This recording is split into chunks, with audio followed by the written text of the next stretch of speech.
Hey everyone, thanks for tuning in. Today I want to talk about a local restaurant called Fusion Inn Cafe. So Fusion Inn Cafe is fairly new to the Antelope Valley restaurant scene. They opened in September of 2018, taking over what was Organic Cafe, if you remember that restaurant. So I've been to Fusion Inn Cafe around 2 times, but I'd like to delve deeper into their menu. The name really gives to what they do. It really is a fusion of different cuisines. I mostly associate Indian cuisine with it, but they do, Latin. They're pulling from like Mexican and Cuban and Greek and South African and Chinese, Italian, even traditional American cuisine. You can use their website, Fusion Inn Cafe, to place an order for delivery, curbside, or just regular old pickup.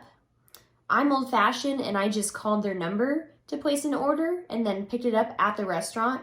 I wish I could take you guys in there with me, and I wish I could be filming this in there instead. Their restaurant is so comfortable to sit in.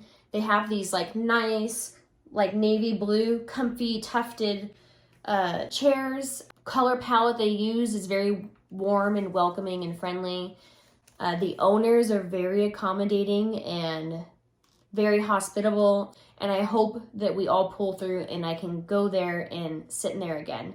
Their space holds 62 people inside and 20 people outside in their front patio.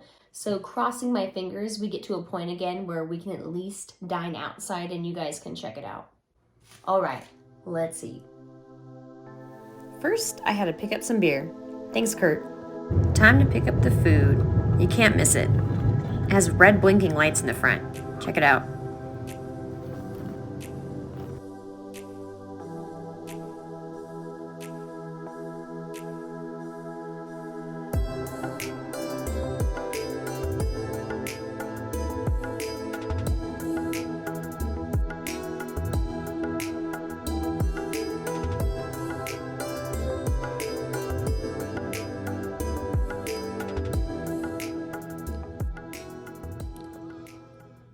Let's talk food. For my appetizer, I ordered Punjabi samosas. You already know that's gonna be crunchy. Look at that. Oh my God. It is a pastry with a spicy potato and pea mixture. It's served with 2 different chutneys.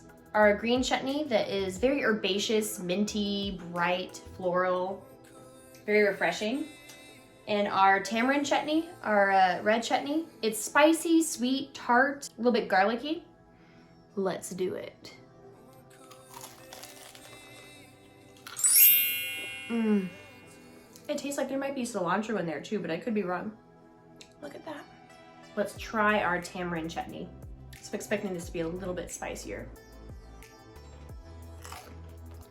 It really brought out whatever spices were in the potato and pea mixture. It's a little bit hotter. I tried the sauce without any samosa, and it's definitely not as spicy. I tried the samosa without the sauce. When they come together, it's much more spicier. I don't really prefer either one. I think I would bounce back between both sauces. Think you can handle this?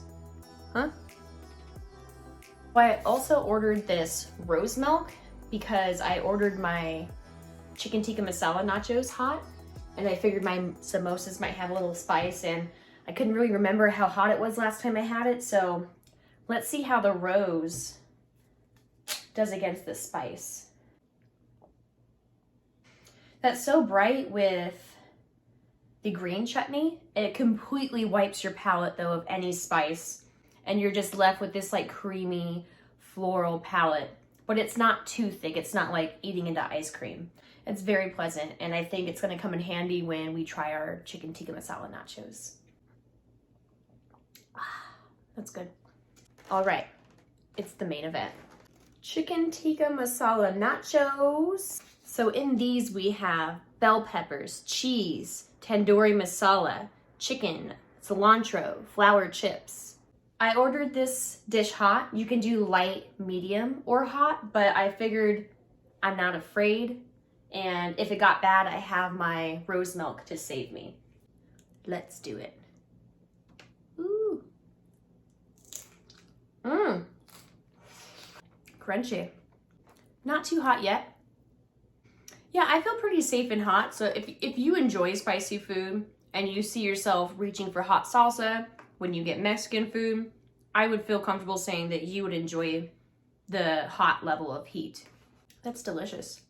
Nachos are just so versatile. You can make anything nachos. Even dessert, you could do like waffle chips and soft serve ice cream and it would be nachos with some toppings, nuts, cherries, delicious. So I bought Allegiance IPA from Brävery Brewing knowing that I was going to order these chicken tikka masala nachos hot for the heat level.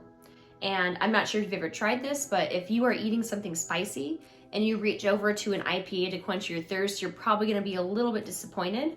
Spice actually isn't a flavor. It's more of a receptor that's on your tongue. Capsaicin from chilies, for example. And in order for that to be washed off your palate, you need to have something like fatty. That's why people reach for milk, because capsaicin is hydrophobic, meaning water just goes right by it. If anything, it'll make it worse. So beer, when you're trying to wash off capsaicin, not only is it making it worse from the carbonation as the bubbles are exploding on your tongue, those hop oils are interacting. Beer is 90% water, so it's not gonna do you any favors. You're more likely to find relief if you have something spicy from something like this, from the rose milk that has cream in it. Yeah, that completely neutralizes the spice that's on my palate. Now, if I want to bring it up, yeah, I can feel a tingliness on my tongue. And those are my receptors and the carbonation bubbles bursting on top of the receptors, intensifying the heat in my mouth and the spiciness. And it's traveling all the way to my brain, basically saying, danger, Will Robinson, danger. Don't do it anymore, it hurts. But it's not that intense. It's enjoyable, actually. I've come to like it. The hoppy flavors though, the pininess, the resinous, floral notes from the beer are playing very well with the cilantro and the bell pepper. So you can order this without cheese as well.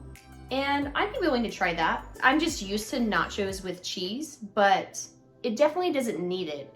The tandoori masala sauce does enough for it. It's savory, it's bright from the bell peppers and the cilantro. You honestly don't need much. All right, and last but not least, I actually didn't order this, but I had made a comment to the owner and I was saying how much I love rose in pastries, and I was really excited to try this rose milk. And he paused and he said, oh, since you like desserts, one moment. And he walked out and he got this brownie. Look at how decadent it looks. Ah. All right, let's try it out. Oh my God. A moment of silence. That is decadent. Wow. And it's not all chocolate either. And it looks like there might be like a shortbread on the top there. And we have like a chocolate sauce drizzle, a fudgy bottom, a broken crispy top. This would definitely pass on the Great British Baking Show. No soggy bottoms and a cracked brownie top, which I know they look for. That was delicious. For me, personally, Fusion and Cafe is certified delicious. For under $30 again, I was able to get a giant shareable nacho plate that I think would feed me and my fiance, as well as 2 orders of samosas, a rose milk tea to calm down the spiciness of the dishes if you need it. I didn't really. And he even threw in an extra brownie that I totally didn't need, but absolutely appreciated. So thank you, Fusion Cafe, for being so accommodating and hospitable. I really want Fusion and Cafe to do well, and I want them to pull through this pandemic. If you can, and you're curious and you like Indian cuisine and you want to try Indian and Mexican together, maybe Indian and Cuban, Italian, traditional American dishes, please do yourself a favor and try out Fusion and Cafe. They're completely worth it. They are accommodating, they are nice, they are good people. They are innovative. They deserve to be here. I'm happy they're here. Please let's help them stay here in the Antelope Valley. Thank you so much for watching. Make sure you like and subscribe if you enjoyed this review. And in the comments, if you have anywhere else you would like me to go, please leave a restaurant and I will do my best to try and review that restaurant. See y'all later.